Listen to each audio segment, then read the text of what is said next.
Hello everyone, कैसे हो आप सब लोग। आई होप आप सब लोग बहुत अच्छे होंगे। देखो आज की वीडियो में हम लोग करने वाले हैं आपकी क्लास 7 की सोशल साइंस का चैप्टर नंबर 2 की एक्सरसाइज। इसके जो क्वेश्चन आंसर्स हैं हम लोग वो आज की वीडियो में कवर अप करने वाले हैं। चैप्टर हम लोग समझ चुके हैं अंडरस्टैंडिंग द वेदर। वेदर क्या होता है, क्लाइमेट क्या होता है, कौन से एलिमेंट्स है, किसको कैसे मेजर करते हैं, हम लोग सब कुछ बहुत अच्छे से प्रीवियस वीडियोज में 2 पार्ट है, पार्ट 1 पार्ट 2 कवर अप कर चुके हैं। नहीं करे हैं तो कृपया करके डिस्क्रिप्शन बॉक्स में मैंने लिंक दे रखा है, आप वहां जाके उनको चेकआउट कर सकते हो। ठीक है, आज हम लोग करेंगे आपके इसके क्वेश्चन आंसर। जो आपकी इसकी एक्सरसाइज है हम लोग इसको आज सॉल्व करने वाले हैं। ठीक है, अब देखो क्वेश्चन नंबर 1 देखो पहले एक बार। वैसे ये मैं चैप्टर के दौरान लास्ट में एज कंक्लूजन के रूप में करा चुकी थी, लेकिन फिर भी एक बार दोबारा से इस क्वेश्चन को देख ली। अगर वो वाली वीडियोस नहीं देखी है तो चैप्टर को समझने के लिए उनको देखना बहुत ज्यादा जरूरी है। एक बार जाके उनको चेकआउट कर लो। ठीक है, एंड मैंने लास्ट वीडियो के जो आपका चैप्टर नंबर 1 है उसके भी एक क्वेश्चन आंसर्स कंप्लीट करा चुकी हूँ, उसकी एक्सरसाइज करा चुकी हूँ। आई थिंक मैंने चेक किया था यूट्यूब पे फर्स्ट वीडियोस इसके रिगार्डिंग मैंने ही डाली है, रिगार्डिंग एक्सरसाइजेस जो क्वेश्चन आंसर्स है चैप्टर नंबर 2 भी शायद से। बाकी जिसका आपको अच्छा लगे आप उसका देखो, वो इशू नहीं है कि आपको समझ में सब कुछ आना चाहिए बहुत अच्छे से सब कुछ करते हुए चलो। क्योंकि जो आपके क्वेश्चन आंसर्स है ये सारे के सारे ओपिनियन बेस्ड है, एक आधा फैक्चुअल मिलेगा आपको चैप्टर 1 में, वरना बाकी जो क्वेश्चन है आपके ओपिनियन है, आपको क्या लगता है क्या होना चाहिए, कैसा होना चाहिए, इसके अकॉर्डिंग जो क्वेश्चन है। चलो बिना किसी देरी के अपने इस वीडियो की शुरुआत करते हैं। देखो सबसे पहले जो आपका क्वेश्चन नंबर 1 है वो है match the instrument with the weather element it measures. भैया यहाँ पे आपको एलिमेंट दिखा रखा है वेदर का कि कौन कौन से एलिमेंट्स है वेदर के, कौन कौन सी ऐसी चीजें हैं जो कि किसी भी जगह के वेदर को इफेक्ट करती है। उन्हें हमने कहा था एलिमेंट्स ऑफ वेदर, वो यहाँ पे दिखा रखी है आपको सारी। अब उनको जब हम मेजर करते हैं तो मेजर करने के लिए कौन से इंस्ट्रूमेंट्स का यूज करते हैं उसका कॉलम आपको यहाँ पे दे रखा है। तो एलिमेंट यहाँ पर है और इंस्ट्रूमेंट यहाँ पर। अब देखो फर्स्ट आपका है प्रेसिपिटेशन। जब हम बारिश को कहूं या फिर ये कहूं कि जब पानी किसी भी फॉर्म से स्काई से आसमान से गिरता है, चाहे वो रेन हो, चाहे वो स्नो हो, चाहे वो हेल हो, चाहे स्लीट हो, पड़ा हुआ है सब कुछ और विजुअल्स के साथ सारे के सारे पिक्चर्स दिखा के आपको समझा भी रखा है। ठीक है, तो जब इनमें से किसी भी फॉर्म से पानी गिरता है उसे हम लोग बोलते हैं प्रेसिपिटेशन। उस बारिश को नापने का तरीका कौन सा था आपका, रेन गॉज। कहाँ है देखो ये रहा। तो आप इसको एक को इससे मैच कर दो, फिफ्थ से रेन गॉज। अच्छा, उसके बाद सेकंड आपका एटमॉस्फेरिक प्रेशर। जब मैंने बताया था कि जब भी हम बैठे हैं, लेटे हैं, खड़े हैं, सो रहे हैं, कुछ भी कर रहे हैं, हमारे ऊपर हमेशा पता है एयर्स हैं, बहुत सारी गैसेस हैं, बहुत सारी, उनका एक वेट है। हर चीज का कोई ना कोई वेट तो होता है ना, चाहे वो सॉलिड हो, लिक्विड हो, गैस हो, उसका एक वेट है जो हम पर लग रहा होता है। उसी वेट को, उसी प्रेशर को हम लोग सिंपल बोलते हैं एटमॉस्फेयर के द्वारा लगाया गया प्रेशर, यानी कि एटमॉस्फेरिक प्रेशर। अब उसको जब हम मेजर करते हैं तो किससे करते हैं, दैट इज बैरोमीटर। देखो कहाँ है ये रहा, दैट इज बैरोमीटर। इसको हम किससे मेजर करेंगे, बैरोमीटर से। चैप्टर में सारे विजुअल्स दिखा रखे हैं इसलिए बोल रही हूँ, पिक्चर के साथ दिखा रखा है मैंने। अगर नहीं देखी वीडियोस को जाके एक बार चेकआउट कर लो। और जिन बच्चों ने वीडियोस देख ली उनको सब कुछ पता भी होगा, कई चीजें उनको याद भी आ रही होंगी। थर्ड देखो विंड की, हवा की डायरेक्शन और उसकी स्पीड को मेजर करने के लिए कौन सा था, विंड वेन भी था और एनेमोमीटर भी था। देखो इसमें कौन सा है, ये रहा एनेमोमीटर। यहाँ पर आप इसको इससे कर दो। अच्छा, फिर नेक्स्ट है ह्यूमिडिटी। ह्यूमिडिटी यानी कि जो अमाउंट वाटर वेपर की आपके आसमान में है, समझा हुआ है, बहुत अच्छे से इसको समझाया हुआ है, उसे हम बोलते हैं ह्यूमिडिटी। इसको मेजर करने का कौन सा था आपका, हाइग्रोमीटर, क्योंकि पानी है तो कहीं ना कहीं मैच हो रहा है इससे, हाइग्रोमीटर। ठीक है जी। एंड लास्ट आपका है टेम्परेचर, कितना ठंडे है कितनी गर्मी है, how much hot how much cold it is, उसे हम बोलते हैं टेम्परेचर। अब उसको नापने के लिए आपने ये भी देखा था हमारे पास 2 प्रकार के थर्मोमीटर्स होते हैं। देखो पहले उसको नापने की कौन सी इंस्ट्रूमेंट, दैट इज थर्मोमीटर। अब थर्मोमीटर आपको पता है आपके 2 टाइप के होते हैं, एक आपके पास होते हैं आपके क्लिनिकल थर्मामीटर और एक आपके पास होते हैं आपके लैबोरेटरी थर्मामीटर। एक सेकंड की इरेज हो गया है, मैं एक दोबारा से कर दूं। प्रेसिपिटेशन का ये रहा, इसका ये रहा, ह्यूमिडिटी का ये रहा हाइग्रोमीटर, विंड का ये रहा एनेमोमीटर और एटमॉस्फेरिक प्रेशर का ये रहा बैरोमीटर। हाँ, तो मैं क्या बोल रही थी कि टेम्परेचर को नापने के 2 आपके इंस्ट्रूमेंट्स, थर्मामीटर होता है वैसे तो। अब थर्मामीटर 2 प्रकार के होते हैं, एक होता है आपके पास क्लिनिकल थर्मामीटर जो कि टेम्परेचर नापता है बॉडी का, और एक होता है आपके पास लेबोरेटरी थर्मामीटर जो कि इन्वायरमेंट का या फिर किसी भी चीज का टेम्परेचर उसे मेजर करा जाता है। चलो क्वेश्चन नंबर 2 पे आते हैं। अब यहाँ पे आपको एक केस स्टडी काइंड ऑफ दे रखी है। Jyotsna is deciding what clothes to pack for her school trip to Mumbai in June. भाई ज्योत्सना जो है ना, उसे अपने स्कूल ट्रिप जा रही है, मुंबई की तरफ जा रही है, जून में जा रही है, और उसको कपड़े अपनी ट्रिप के लिए पैक करने हैं। तो कह रही है वो वेदर फोरकास्ट देख रही है। अब वेदर फोरकास्ट का मतलब चैप्टर में समझ में आ गया था कि जब भी हम पहले से ही अनुमान लगा ले, प्रेडिक्शन कर ले बेसिकली कि आगे क्या होने वाला है, आगे आने वाले 4 दिन कैसे होने वाले हैं, मौसम कैसा होने वाला है, ये महीना कैसा होने वाला है, ये हफ्ता आगे आने वाला कैसा होने वाला है, कितनी गर्मी होने वाली है, कितनी बारिश होने वाली है, कितनी ठंड होने वाली है, तो हम पहले से इसका अनुमान लगा रहे हैं, प्रेडिक्ट कर रहे हैं। अब वो प्रेडिक्शन में हम ऐसे नहीं करते हैं, अच्छा लग रहा है कि बारिश आ सकती है, क्या पता आ जाए, नहीं ऐसे नहीं, हम पहले पूरा का पूरा डाटा देखते हैं। कौन देखते हैं वो लोग? वो होते हैं मीटियोरोलॉजिस्ट। चैप्टर में दाना बढ़ाया हुआ है, मीटियोरोलॉजिस्ट, जो देखते हैं कि हाँ भाई पूरे के पूरे डाटा को एनालाइज करते हैं, कैसा हो सकता है, कैसा हुआ था, कैसा होने वाला है, तब वो लोग उस चीज का अनुमान लगाते हैं। उसे हम बोलते हैं बच्चा वेदर फोरकास्ट। तो वो देखती है, जो ये बताता है, जो ये प्रेडिक्ट करता है कि उस टाइम पे क्या होने वाला है, जब वो जा रही है तब 29 डिग्री सेल्सियस टेम्परेचर होने वाला है और 84% की ह्यूमिडिटी होने वाली है, यानी कि बहुत ज्यादा ह्यूमिडिटी है। अगर 50-60% से ऊपर हो तो हमें पता होता है कि बहुत सारी ह्यूमिडिटी हो रही है, और टेम्परेचर इतना है 30 डिग्री करीब का है, तो यानी कि गर्मी होने वाली है। तो वो यही बोल रही है, आपकी एडवाइस क्या होगी उसके लिए? भाई देखो, हम उसको सबसे पहली बात तो ये बोलेंगे, भैया नॉर्मल कॉटन के कपड़े, आप देखो दिल्ली में आप देखते हो ना, दिल्ली में या फिर बेसिकली नॉर्थ इंडिया में, इसमें जो मॉडरेट टेम्परेचर होता है ना, वो इतना होता है 30 डिग्री का, 40 डिग्री, 30-35 डिग्री समथिंग का। और अगर बारिश का मौसम है तब ये 84% की ह्यूमिडिटी होती है।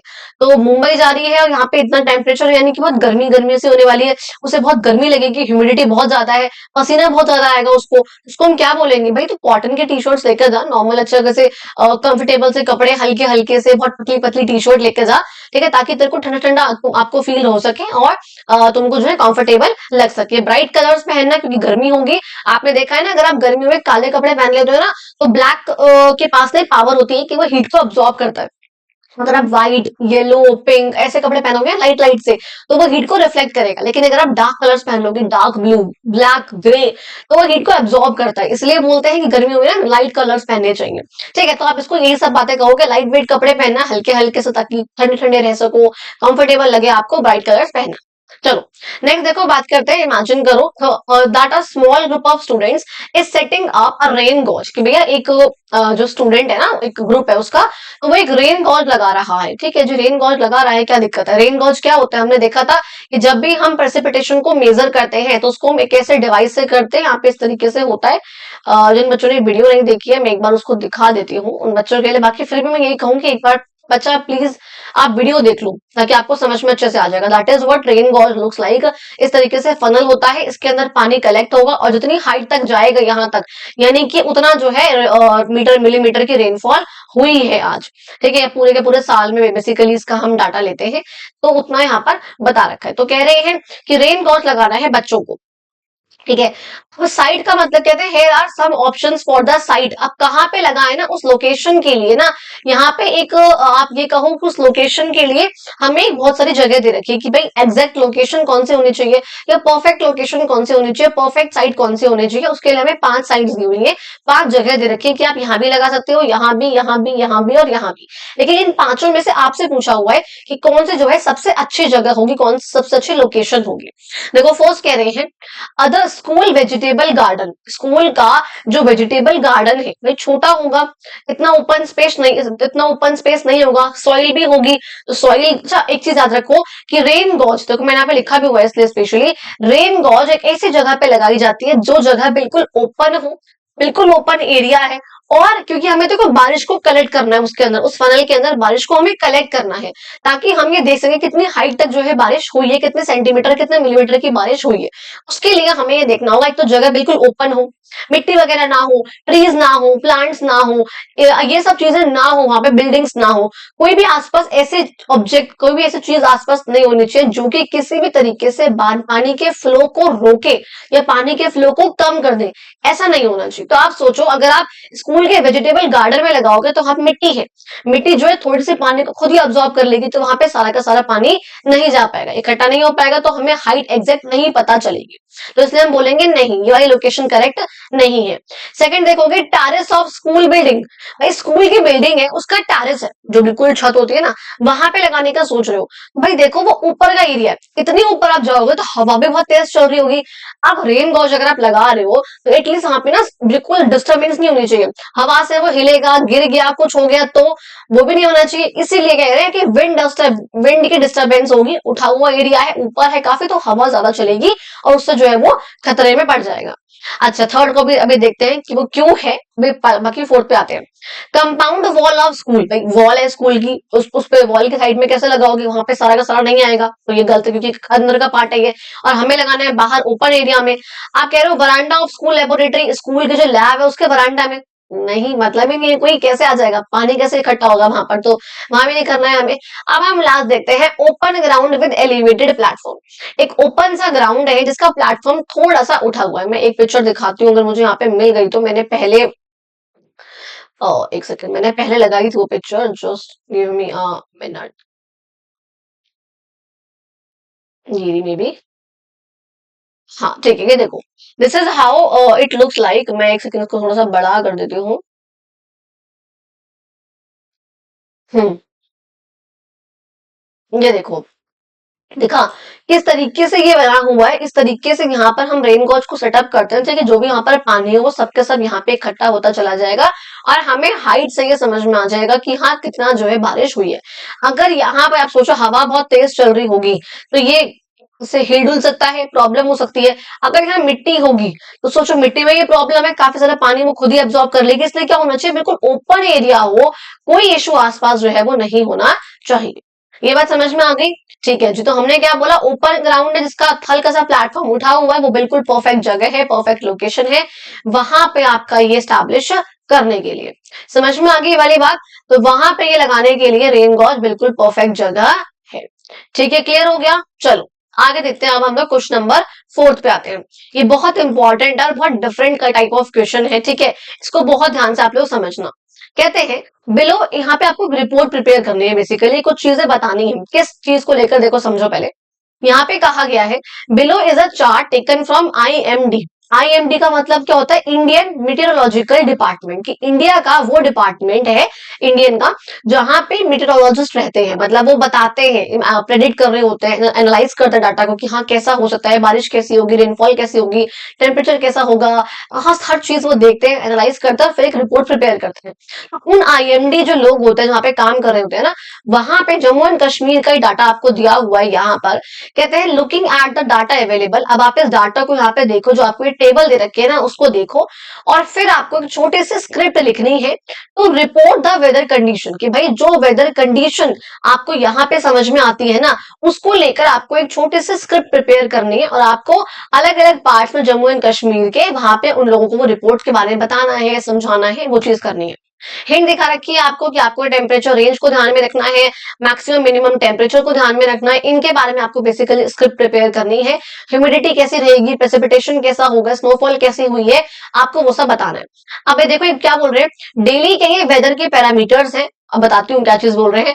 जम्मू एंड कश्मीर की इवनिंग का डाटा है ये, वो भी कब का, 1 फरवरी 2024 का, मेरे बर्थडे वाले दिन का। अच्छा ठीक है, 1 फरवरी 2024 का ये डाटा आपको दिखा रखा है, ये मैंने अभी नोटिस करा कि यहाँ पे डेट कौन सी लिखी है। चलो ठीक है, आप देखो यहाँ पे कह रहे हैं कि यहाँ पे क्या बेसिकली क्या है, देखो आपको यहाँ पर 1 2 3 4 5 6 और 7, यहाँ पे आपको 7 के 7 स्टेशन के नाम दे रखे हैं। अब आपको बता दीजिए सबके सब जम्मू एंड कश्मीर में, जम्मू एंड कश्मीर का डाटा है ये आपका 1 फरवरी को 2024 का लास्ट ईयर पब्लिश करा गया था, उस टाइम का दिखा रखा है कि अलग अलग डेट्स पे, आज से पिछले का डेट्स रही है, जो आगे पीछे का डाटा रहा है उसमें क्या बता रखा है कि मैक्सिमम टेम्परेचर जो रहा है इस डेट पे, मिनिमम टेम्परेचर जो रहा है इस डेट पे, अलग अलग जगहों पे, यानी कि श्रीनगर में, देखो ये सब जम्मू एंड कश्मीर में, तो जम्मू एंड कश्मीर में जो आपके डिस्ट्रिक्ट श्रीनगर है, उस श्रीनगर में 1 फरवरी 2024 को एक्चुअल ये एक्ट देखो, अगर यहाँ पे दिखा रखा है आपको ये एक्ट का मतलब है एक्चुअल टेम्परेचर। ये आपका है मैक्सिमम टेम्परेचर कितना रहा है। मैक्सिमम टेम्परेचर का मतलब क्या होता है, जितना ज्यादा होगा उतनी ज्यादा गर्मी होगी, और मिनिमम का मतलब क्या है, जितना कम होगा उतनी ज्यादा ठंड होगी। तो वही आपको बता रखा है यहाँ पे कि भाई मैक्सिमम टेम्परेचर इस 1 तारीख को श्रीनगर में कितना रहा है, इस 1 तारीख को मिनिमम टेम्परेचर कितना रहा है। जिन बच्चों ने चैप्टर नहीं देखा है, शायद वो मैक्सिमम मिनिमम समझ ना पा रहे हो, इसलिए बार बार बोल रही हूँ भैया एक बार जाके वीडियो को देख लो, आपको समझ में आ जाएगा। लेकिन फिर भी एक ओवरव्यू दे रही हूँ।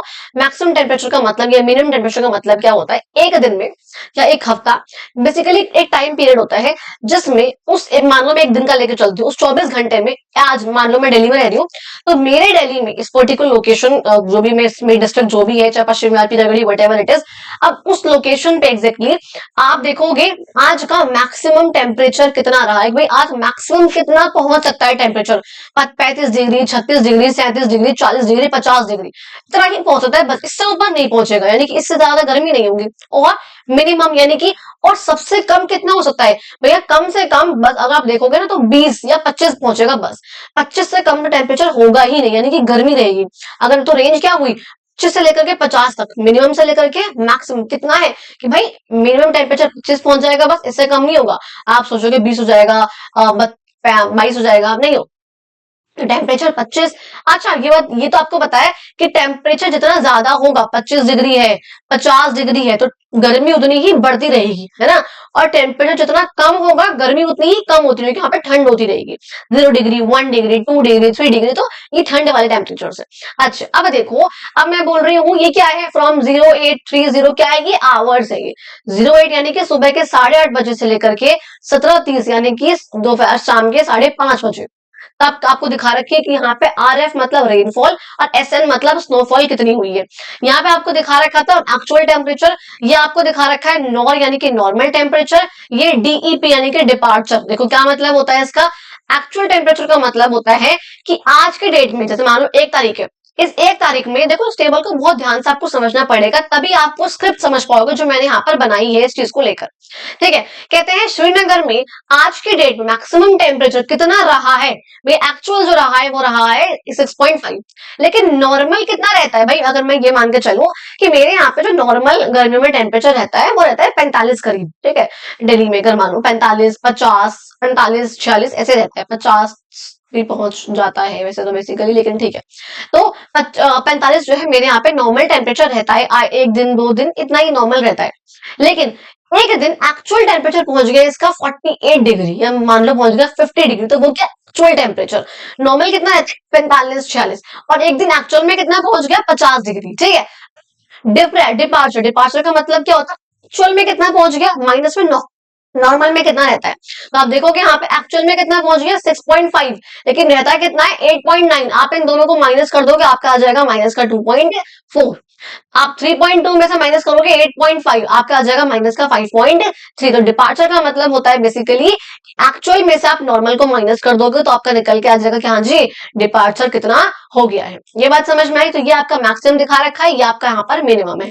ये आपको यहाँ पे रेनफॉल दिखा रखी है, स्नोफॉल दिखा रखी है इन घंटों के बीच में। कह रहे हैं 24 घंटे RF, 24 घंटे बारिश हुई एंडिंग।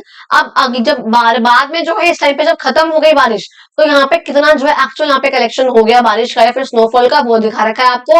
और यहाँ पे आपको दिखा रखी है बच्चा रिलेटिव ह्यूमिडिटी। जब भी हम ह्यूमिडिटी को मेजर करते हैं, हम उसको करते हैं परसेंटेज के रूप में, कितनी जो है अमाउंट ऑफ वाटर वेपर की एयर में मिली हुई है, 1%, 2%, 20%, 30%। तो अगर 40, 50, 60% हो तो वो नॉर्मल मानते हैं, 60 से 80 के बीच में तो उसको हम मॉडरेट मानते हैं कि अच्छी खासी ह्यूमिडिटी है, और 80 से ऊपर है यानी हम कहते हैं सैचुरेशन पॉइंट पे बहुत ज्यादा ह्यूमिडिटी हो चुकी है। ठीक है, अब देखो ये आपको हुआ पूरा का पूरा डाटा। अब आपको इसके रिगार्डिंग आपको बनानी है बच्चा स्क्रिप्ट। आपको स्क्रिप्ट देख लो एक बार, मैंने यहाँ पर ये रही 7th की टेबल चैप्टर नंबर 2 की मैंने यहाँ पर उसको प्रिपेयर करा है। देखो समझो एक बार इस चीज को, इसको। ठीक है, टेम्परेचर की बात करती हूँ अगर मैं, देखो इसके लिए क्या बोला गया है मैंने यहाँ पर बताया है, 1 मिनट रुको, ये रहा, सॉरी 1 सेकेंड। हाँ ठीक है, देखो टेम्परेचर के लिए मैंने यहाँ पे क्या बोला है कि भैया टेम्परेचर ये रहा। अब एक बार मैं इन सबको ऐसे ना रब कर दूं, वरना आप लोग बहुत ज्यादा ही कंफ्यूज, जहां पे मैं बोल रही हूँ बस आप लोगों को वहां पे एक बार देखना है। ये मिट क्यों गया, ये मिटना नहीं था। ठीक है, अब देखो क्या बोल रही हूं मैं आपको यहाँ पे कि टेम्परेचर आप देखोगे सबसे ज्यादा कहां पर गया है। देखो हमें टेम्परेचर बताना है, हमें प्रेसिपिटेशन बतानी है, हमें बतानी है स्नोफॉल, हमें बतानी है ह्यूमिडिटी, हमें ये सब बताना है कि कहाँ कहाँ पर कितना कितना कैसा रहा है, हमें ये सब एक स्क्रिप्ट के रूप में प्रिपेयर करना है। ठीक है, अब देखो क्या बोल रही हूँ मैं, जो मैक्सिमम टेम्परेचर है आप देखोगे मैक्सिमम कहाँ पे गए, सबसे ज्यादा कहाँ पर है, ये रहा मुजफ्फरबाद में 8.5 टेम्परेचर गया है। तो मैं कहूंगी कि जो मैक्सिमम टेम्परेचर है वो आपका गया है मुजफ्फरबाद में। अब देखो मैंने यहाँ पर भी यही लिखा हुआ है कि जो हाईएस्ट टेम्परेचर रिकॉर्ड हुआ है वो हुआ है बच्चा मेरा मुजफ्फरबाद में 8.5 डिग्री सेल्सियस। ठीक है, ओके।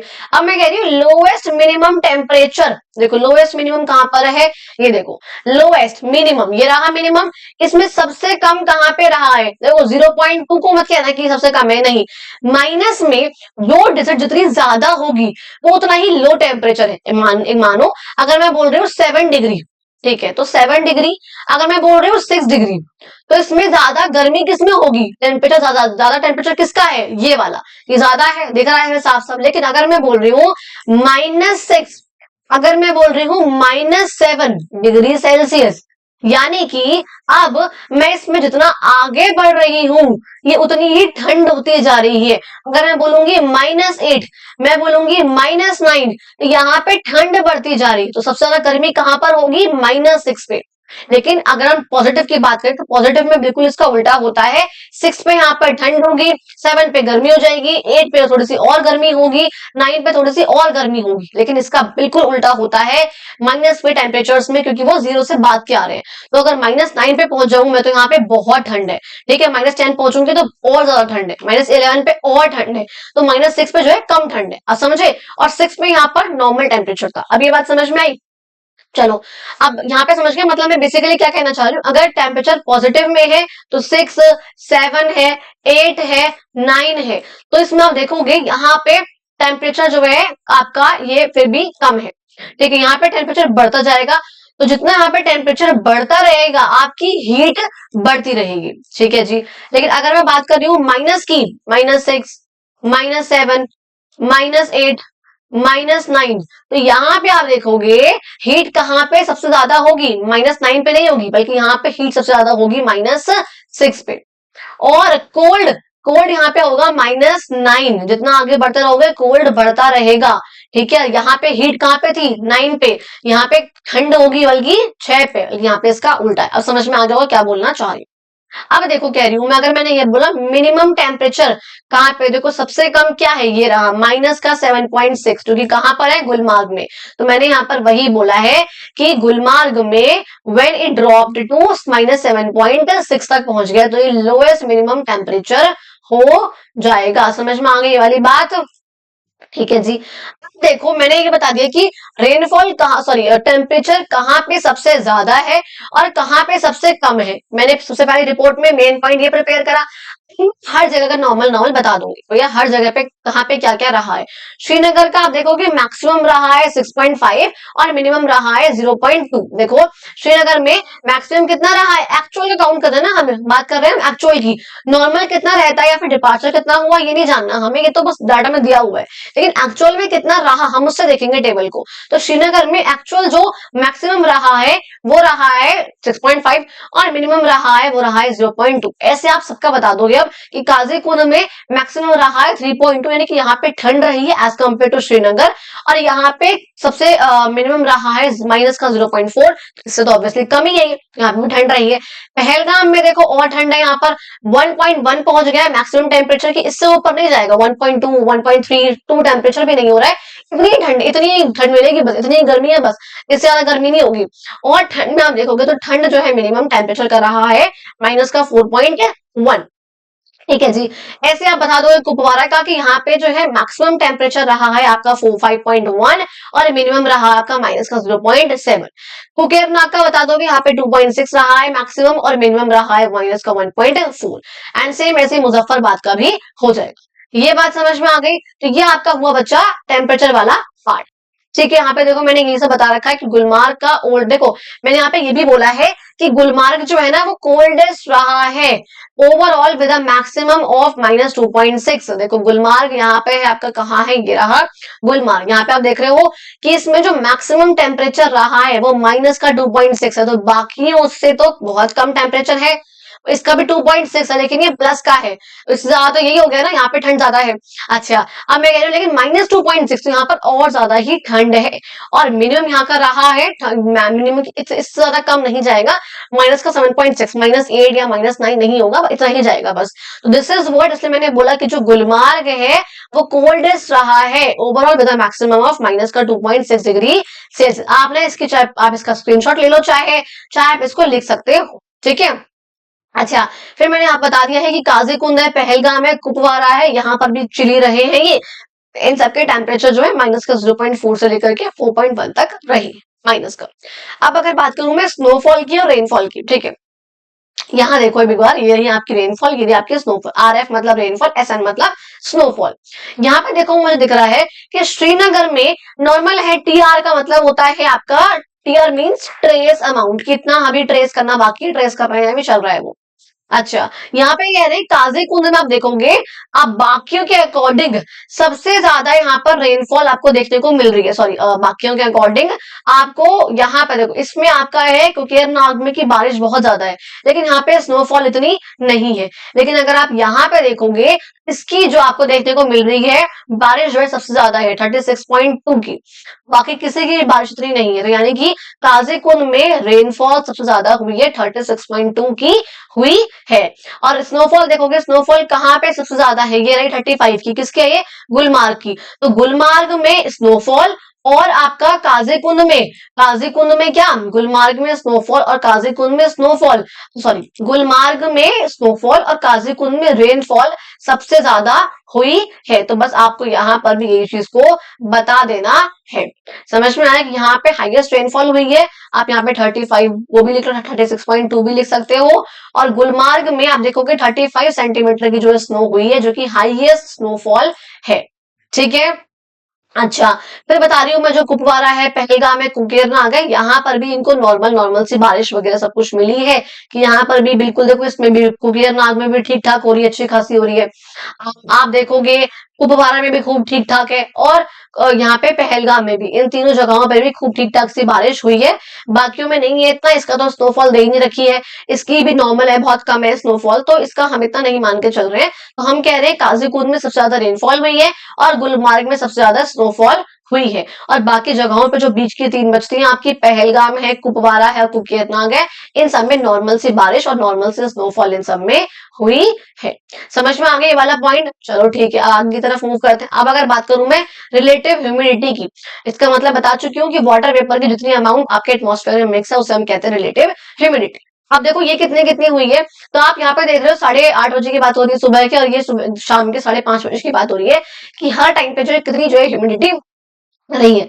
आप देखोगे मैक्सिमम ह्यूमिडिटी जो सबसे ज्यादा है वो रही है शाम के 5:30 बजे गुलमार्ग में, दैट इज 100%। यानी कि सोचो लोगों को कितना ज्यादा पसीना आ रहा होगा जब उनको ये देखने को मिला होगा कि जो गुलमार्ग है वहां पे 100% ह्यूमिडिटी रही है। आप सोचो कितना पसीना, कितना मॉइस्ट होगा, बस पसीना ही पसीना आने जा रहा है, एटमॉस्फेयर में पानी ही पानी है, कपड़े सूख नहीं रहे। कपड़े क्यों नहीं सूख रहे, आप लोगों को चैप्टर पढ़ के समझ में आ जाएगा, जब मैंने समझाया हुआ है कि जहाँ पे ह्यूमिडिटी ज्यादा होती है उन जगहों पे बारिश की मात्रा क्योंकि ज्यादा है, क्योंकि पानी की मात्रा ज्यादा हो रखी है। अगर पानी की मात्रा एयर में ज्यादा ऑलरेडी है तो कपड़े कैसे सूखेंगे, तो वहां पे वो प्रॉब्लम होती है। तो मैंने वो चीज चैप्टर में अच्छे समझा रखी है, इसलिए बार बार बोल रही हूँ, एक बार चैप्टर को समझ लो। तो कह रहे हैं गुलमार्ग में हाईएस्ट ह्यूमिडिटी है, बाकी आपको दिख रहा है इन सब जगहों पे तो कहीं पे भी ना 89 जो मैक्सिमम गई है, मतलब मिनिमम ह्यूमिडिटी 89% गई है। तो आप सोच रहे हो ह्यूमिडिटी का लेवल बहुत ज्यादा है, यानी कि हर जगह पे बहुत ज्यादा हाई ह्यूमिडिटी रही है, हर जगह बहुत मॉइस्ट रही है, यानी कि मॉइस्चर जो है बहुत ज्यादा रहा है, ठीक है। अब आप देख रहे हो पहलगाम में 96 रही है, दोनों ही जगह दोनों ही टाइम पर, बाकी सब जगहों पर 96 से ऊपर ही है। ये कुपवारा है जहां पे 94% गई है। और आप यहाँ पे ये भी ऐड कर देना, मैंने यहाँ पे नहीं लिखा है शायद से, कि श्रीनगर में सबसे लोएस्ट ह्यूमिडिटी जो है वो आपकी गई है 89% की। तो यानी कि हर जगह बहुत हाई रही है, जो ह्यूमिडिटी है हर जगह पे, चाहे काजी कुंदो कपवारा है, आपका पहलगाम है, हर जगह है, तो जो ह्यूमिडिटी है वो हर जगह पे बहुत हाई रही है। और जो मिनिमम ह्यूमिडिटी गई है वो आप देख रहे हो ये वाली आपकी 76 रही है गुलमार्ग में, वो मॉर्निंग की है। इवनिंग की तो जो है आपकी यहाँ पे दिखा रखी है श्रीनगर में 89%। तो सबका जो है डिफरेंट डिफरेंट है। बेसिकली आपको उस डाटा को एनालाइज करके अलग अलग प्लेसेस के बारे में बताना है, कहाँ पे हाईएस्ट रहा है, कहाँ लोएस्ट है, टेम्परेचर और रेनफॉल, स्नोफॉल, ह्यूमिडिटी, वो सब आपको बताना है, कहाँ पे हाईएस्ट रहा है, कहाँ पे नॉर्मल रहा है। आपको इस स्क्रिप्ट में वो प्रिपेयर करना था जो मैंने यहाँ पे कर दिया। अगर समरी की बात करूं तो मैं यहाँ पे ये बोलना चाहूंगी कि भैया बहुत ठंडी जगह है, जम्मू एंड कश्मीर ठंडा तो है ही, क्योंकि हम लोगों ने टेम्परेचर देख लिया ना, हर जगह का बहुत ठंडा ठंडा टेम्परेचर है, हर जगह बहुत ठंड है बेसिकली। और बहुत वेट है दिन, वेट क्यों बोल रही हूँ मैं, क्योंकि ह्यूमिडिटी का लेवल बहुत ज्यादा है। अच्छा, in many parts of Jammu and Kashmir with snow in higher region, अगर आप देखोगे ऊपर वाली जगह जो है गुलमार्ग वगैरह है, तो यहाँ पे स्नोफॉल भी खूब ज्यादा हो रखी है। आप यहाँ पे देखोगे काजीकुंड में खूब सारी स्नोफॉल है, गुलमार्ग में बहुत सारी है, कुकेरनाग में बहुत सारी है, पहलगाम में बहुत सारी है, तो हर जगह स्नोफॉल भी खूब सारी है, ठीक है, गुलमार्ग में और पहलगाम में। और रेनफॉल हुई है वैलीज में, जो घाटियां होती है ना वहां पे नॉर्मल नीचे की तरफ, जैसे मान लो ये पहाड़ है दो, इनके बीच में क्या होती है, वैली होती है, तो ये वैली आपको यहाँ पर दिखा रखी है कि वैली इस तरीके से है। लोगों को एडवाइस करा जाता है कि वो वार्म क्लोथ्स पहने, मैं यही बताऊंगी, यही बोलना चाहेंगे हम कि भैया लोग जो है गर्म कपड़े पहनो, ठंडे कपड़े मत पहनो, क्योंकि बहुत ठंडे आपके ऑलरेडी। और सेफ रहो, स्नो अगर बाहर जाओ तो आप लोग रेनकोट पहन जाओ, क्योंकि बारिश भी अच्छी खासी आपके यहाँ पे। और बाकी अपना ध्यान रखो। समझ में आ गया? तो ये आपकी होगी बच्चा इस वाले चैप्टर की एक्सरसाइज। थोड़ा लंबा हो गया क्योंकि लास्ट जो क्वेश्चन था वो बहुत समझ के अच्छे से समझने वाला था। अगर आप लोगों ने वीडियो एंड तक देखी हो, आप लोगों को अच्छी लगी हो, प्लीज चैनल को सब्सक्राइब करना, वीडियो को लाइक करना, कमेंट करना, शेयर करना अपने फ्रेंड्स में, और मुझे बताना आपको वीडियो कैसी लगी। Thank you so much. मिलते हैं अपनी अगली वीडियो में। उससे पहले ये जरूर बोलना चाहूंगी लास्ट में कि आप लोग जो प्रीवियस वीडियोस रहेंगे एक बार उनको चेकआउट कर लो। चैप्टर 1 की एक्सरसाइज में करा चुकी हूँ और दोनों ही चैप्टर्स कंप्लीट करा चुकी हूँ। कल से हम लोग करेंगे आपका chapter number 3। Thank you so much. तब तक के लिए बाय बाय, मिलते हैं अपनी अगली वीडियो में।